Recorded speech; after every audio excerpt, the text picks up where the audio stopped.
The sound that broke my world wasn't a gunshot.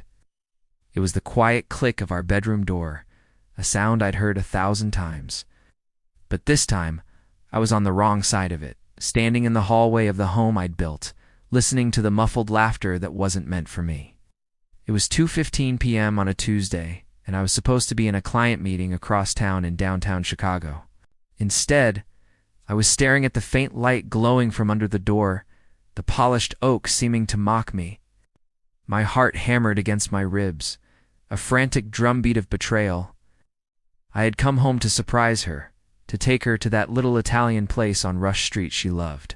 The surprise was on me.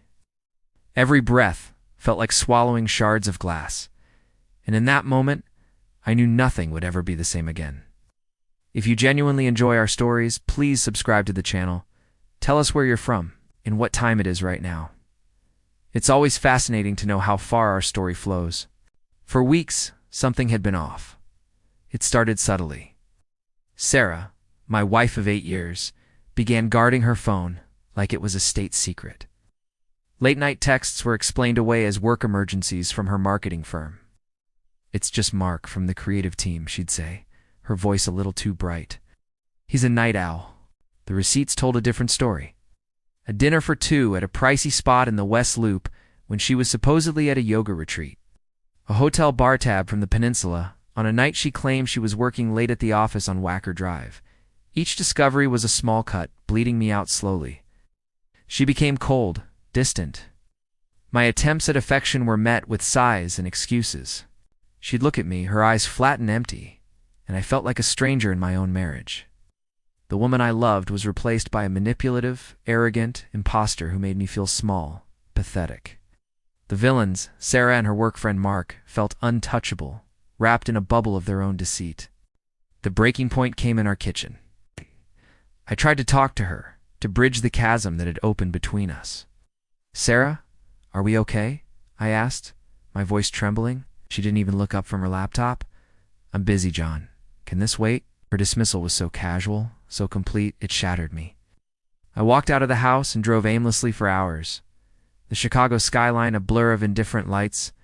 I ended up in a desolate parking garage, the engine off, just sitting in the suffocating silence. That's when the grief hit me, a tidal wave of pain that left me gasping for air, tears streaming down my face. The loyal husband was gone, broken into a million pieces. But as the tears dried, something else took root in the ruins of my heart. A cold, hard resolve. The man who drove out of that garage was not the same one who had driven in. He was strategic. He was ruthless. I started gathering proof. I hired a private investigator, a grizzled ex-cop, who operated out of a dusty office in a forgotten corner of the city. He was expensive, but worth every penny. He gave me photos clear, undeniable photos of Sarah and Mark kissing outside a boutique hotel, their hands intertwined. He gave me audio recordings of their calls, filled with cheap promises and stolen moments. I opened a new bank account and began quietly moving my assets. I met with the best divorce attorney in Cook County, a shark in a tailored suit. We sat in his high-rise office overlooking Millennium Park, and I laid out my plan. It wasn't just about divorce anymore. It was about justice. I documented everything, every lie, every stolen dollar she spent on him. I set my traps, legal and social, with the patience of a predator. The public exposure was a masterpiece of destruction.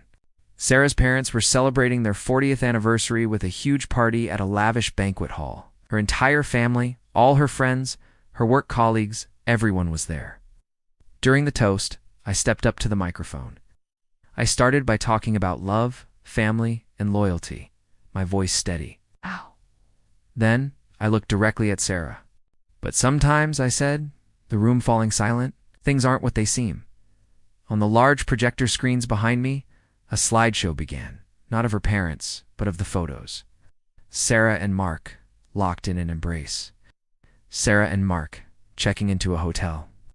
The final image was a bank statement, showing thousands of dollars spent on gifts and getaways.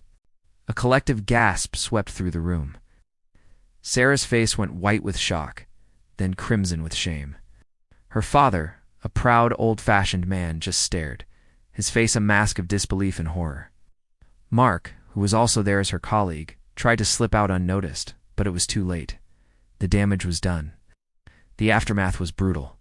The next day, I served her with divorce papers at her office, in front of everyone. The prenuptial agreement we signed was ironclad. She got nothing. Her firm fired her for the scandal. Her family, disgusted by her public humiliation of them, cut her off completely. She was ruined. A social pariah with no money and no allies. She tried to fight, but I had the proof, the power, and the cold, unyielding fury of a man who had lost everything. The court proceedings were a formality. I got the house, the savings, our dog. I got my life back.